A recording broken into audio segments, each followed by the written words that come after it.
Ya, kawan-kawan, jumpa di channel Pendeta Harley Patenda Kota bersama Pendeta Halo. Hariman sini. Sehat, Pak? Sehat. Oke, Puji Tuhan, alhamdulillah sehat. Ya. Udah lama nih nggak ngobrol-ngobrol di channelnya Pak Pendeta. Ya udah kangen juga sih ya, udah berapa lama. Nyanyi-nyanyi aja. Nyanyi-nyanyi aja sekarang soalnya, nggak apa-apa. Lagi situasi memang perlu banyak hiburan, Pak. Jadi memang perlu. Tapi kali ini kita bakal kayaknya ngobrol yang lebih ini ya, lebih dalam. Oh, dalam lah ceritanya, lebih agak sedikit perlu diperhatikan, yaitu soal isu teman-teman ya, terutama di Indonesia Timur dan ya di Papua secara khusus ya, gitu Pak.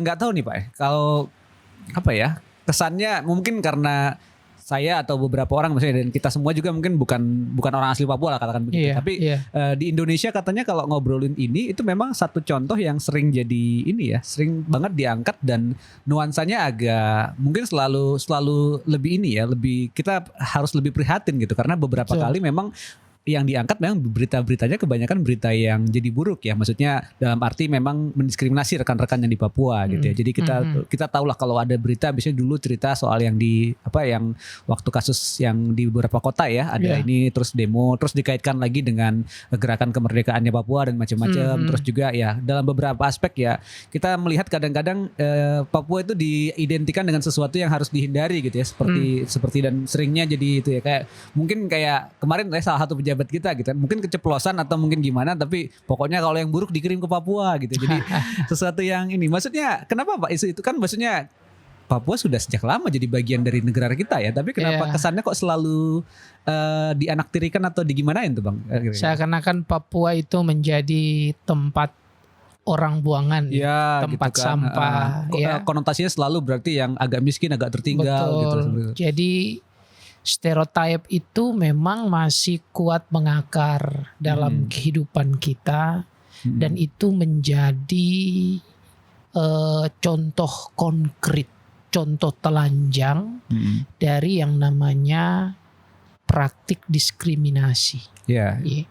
Jadi Papua itu didiskriminasi, Papua itu dimarginalisasi.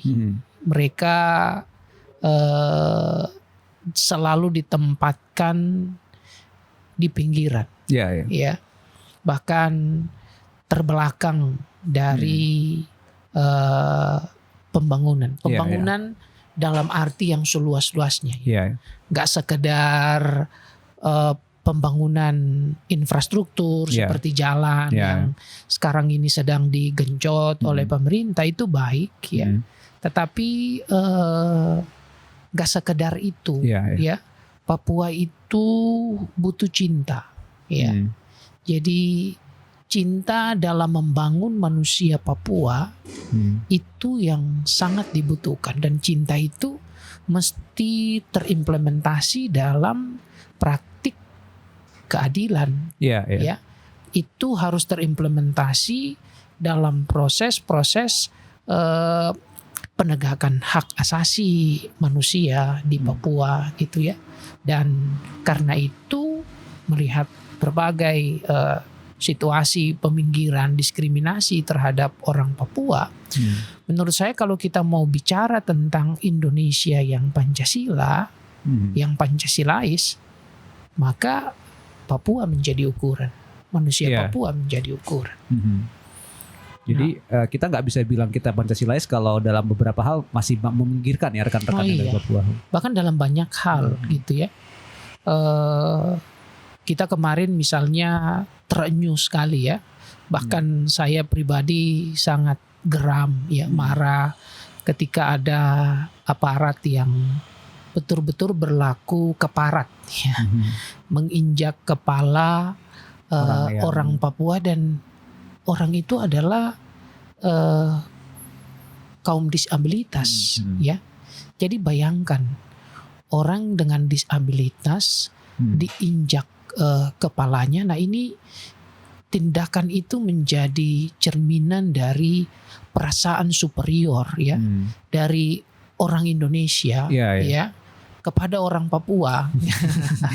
Seakan-akan Papua bukan lagi Indonesia tapi begitu. Ya dalam beberapa sih kadang-kadang saya ngeliat gini Pak Ben. Saya ingat banget waktu itu karena mungkin nggak tahu apa yang membentuk ya. Saya ingat banget satu ketika ya, ini di salah satu sekolah gitu kan, gurunya mengajak supaya kita bikin acara kebudayaan dari berbagai Indonesia gitu kan, dan pas satu kelompok giliran dapat Papua semua pada menghindar gitu ya. Saya mikir ulang kenapa ya gitu kan. Padahal kan seharusnya kan semua budaya ya diterima gitu ya. Betul. Tapi ternyata anak-anak juga dalam beberapa aspek bukan salah mereka kan, tapi mungkin karena sudah keset oleh kulturnya kita ya. Jadi Betul.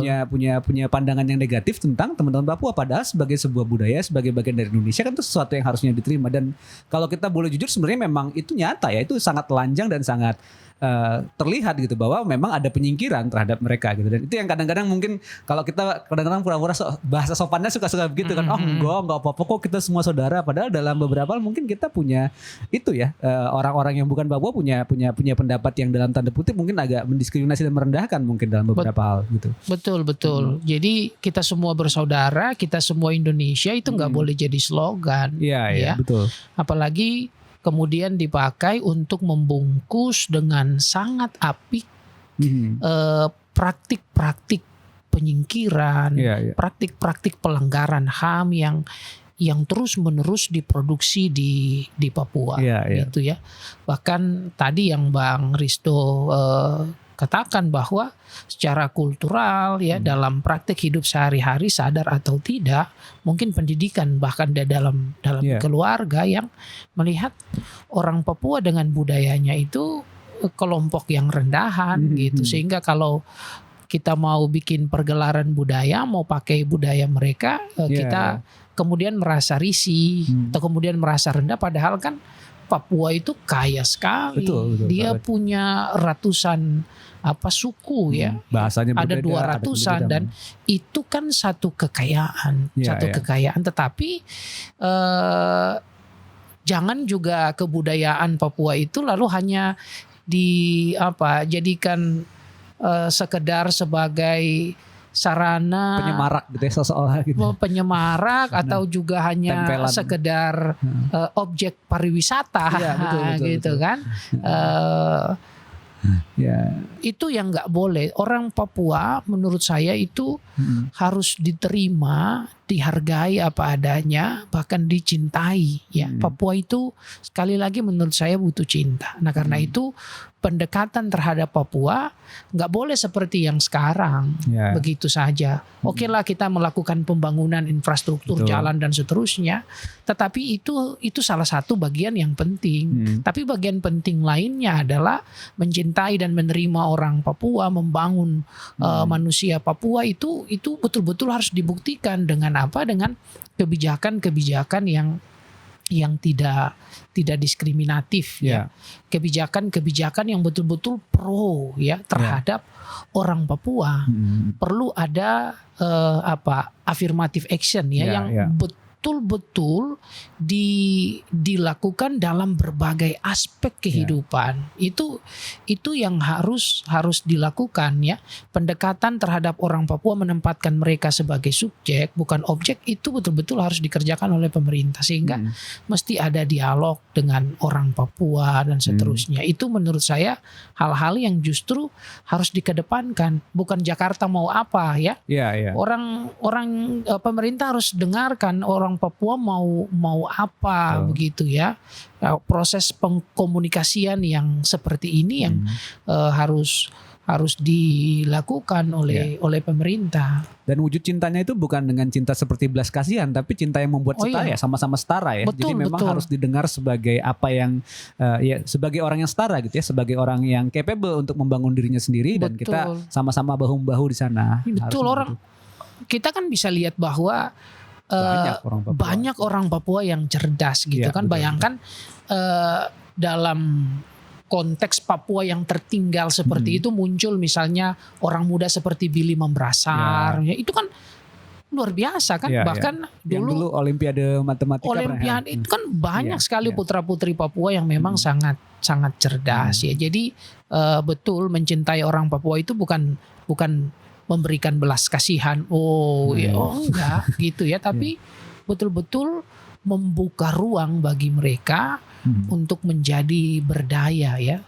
bertolak dari kultur mereka, bertolak dari apa yang mereka punya, dan pemerintah memfasilitasi itu supaya mereka tumbuh menjadi manusia Papua yang utuh, bahkan menjadi bagian dari Indonesia, dan pada akhirnya mereka nggak mendikotomikan lagi Indonesia dan Papua gitu ya, tapi orang Papua bisa bilang bahwa ya kami juga Indonesia dengan bangga. Kenapa? Karena mereka melihat keadilan, mereka merasakan penegakan HAM, ya.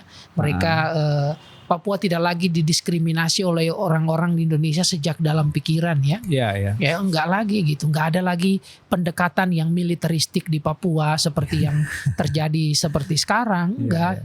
Pendekatannya harus pendekatan yang humanis, bukan yang militeristik. Saya ingat rekan saya itu pernah menyimpulkan gitu Pak. Dulu selama ini pendekatan yang salah itu gitu, karena antarnya dua aja gitu. Kalau nggak ngasih uang ya ngasih peluru gitu ya. Jadi itu yang mungkin ya itu memang tidak memperlakukan sebagai sesama manusia ya konteksnya gitu ya. Jadi kita cuma melihatnya sebagai objek yang harus disenangkan atau harus diperangi gitu ya. Jadi ya sesuatu yang harusnya nggak boleh ya harusnya dalam konteks itu. Tapi ya buat kita sendiri Pak, maksudnya orang-orang di luar Papua sesama Indonesia, apa sih yang perlu kita ini ya, maksudnya dalam kalau bisa kita supaya sejak adil dalam sejak dari pikiran ya seperti itu. Jadi bagaimana kita melihat itu? Karena kan kita harus mengakui juga ya, mungkin kita punya prasangka, mungkin kita punya hal-hal yang ini, dan saya kira memang dengan bertemu dan berteman dengan rekan-rekan Papua itu satu hal yang akan membuka hal itu. Betul. Ya. Tapi kan nggak mungkin semua orang punya dapat kesempatan. Nah, apa yang perlu kita lakukan supaya kita bisa memperlakukan dan punya persepsi yang lebih adil, Pak?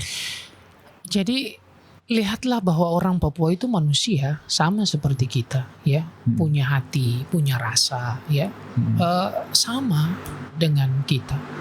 Konteks dan budayanya saja berbeda, tapi nilai-nilai keluhuran itu saya yakin yang ada di budaya kita itu juga ada di dalam budaya Papua. Jadi kita harus melepaskan prasangka itu, ya, melepaskan stigma itu, dan kita melihat bahwa orang Papua itu adalah manusia sama seperti kita. Jadi kalau kita pengen untuk dicintai, kita pengen untuk diterima, kita pengen untuk dihargai, bayangkan bahwa orang Papua juga demikian. Sehingga kalau golden rule itu kan, apa yang engkau inginkan orang lain lakukan kepadamu, ya lakukan juga itu kepada orang lain. Dan itu harus kita lakukan itu untuk Papua. Menurut saya itu harus kita kerjakan, dan kita mendorong lah supaya pemerintah sebagai pengambil kebijakan memulai itu, ya. Jangan lagi mendekati Papua secara militeristik, ya. Dekatilah Papua secara manusiawi gitu. Saya yakin ketika keadilan itu ditegakkan, ketika mereka dihargai, suara untuk merdeka lepas dari Indonesia itu akan gugur dengan sendirinya. Nah, yang kedua, dalam konteks ketertinggalan Papua, pemerintah juga harus membuat satu kebijakan affirmative action. Enggak sekedar dengan meluncurkan dana-dana otsus yang besar gitu, ya. Tapi bagaimana pengelolaannya sampai kemudian itu bisa dirasakan oleh masyarakat bahwa di Papua itu betul-betul harus disiapkan gitu ya. Jadi jangan seperti yang orang Papua selama ini bilang bahwa otsus itu hanya gula-gula saja gitu ya, untuk memaniskan, ya. Padahal udah otsus lama, dana udah sangat besar, tapi orang di Papua, rakyat Papua tidak merasakan itu. Dan ini juga catatan sebenarnya kepada pemerintah daerah yang juga asli orang Papua gitu ya.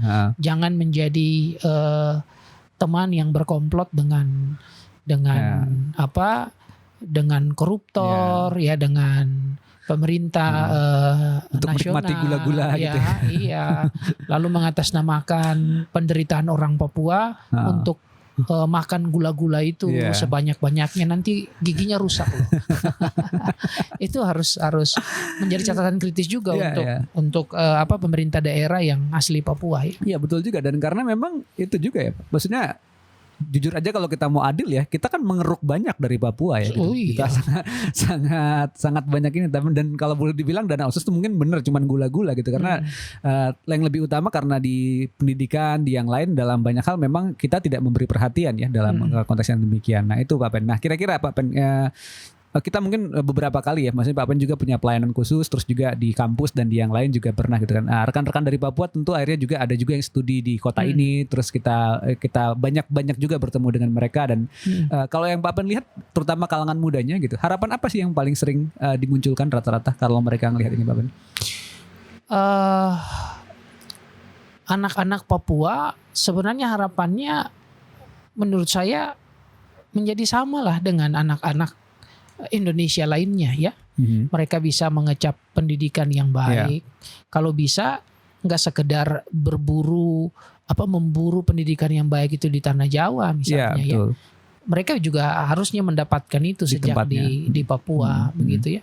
Anak-anak Papua ingin diperlakukan dengan adil, ingin diperlakukan secara manusiawi, ingin diterima, ingin disahabati ya. Itu menjadi kerinduan anak-anak Papua secara umum ya. Dalam keterlibatan saya bersama dengan misalnya teman-teman mahasiswa asal Papua di Universitas Kristen Maranatha yang saya lihat itu ya, mereka ingin diterima, ingin disahabati, ingin diperlakukan ya selayaknya manusia sama dengan yang lain gitu ya. Saya kira kerinduan itu juga harusnya menjadi kerinduan kita. Iya, betul Pak. Jadi memang kita perlu ini ya, maksudnya banyak lagi untuk bisa sama-sama saling mendengar dan setara untuk hal itu ya. Betul. Mungkin kesempatan lain kita bisa ngobrol lagi dengan teman-teman Papua nanti. Kita bisa nanti kita minta anak Papua untuk ngobrol di channel ini bareng-bareng. Iya, makasih Pak Ben sudah berbagi sedikit. Terima kasih Pak Risdo. Ini keperhatian kita bersama. Kawan-kawan yang menyimak, kita bertemu lagi di channelnya Pendeta Harley untuk pembahasan berikutnya. Dah semua. Salam cendrawasih untuk Papua. Oke.